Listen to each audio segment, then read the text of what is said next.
第266章，美杜莎女王在线。宽敞的房间之中，盘坐在床上的萧炎忽然缓缓地睁开了眸子，拳头微微紧握，低声道：“是时候进行最后一步了啊！”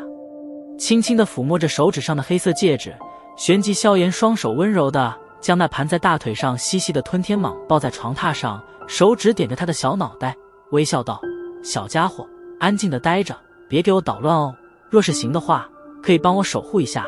千万不要让任何人打扰到我，知道吗？”此时的吞天蟒经过第一次的进化后，无疑是已经初具灵智，所以萧炎的话语他倒是能够听懂一些。当下眨巴着淡紫蛇瞳，不住地点着小脑袋，蛇信吐缩间发出丝丝的清响，笑着抚了抚吞天蟒的冰凉的身体。萧炎手掌一招，青色莲座从那戒中缓缓冒出，最后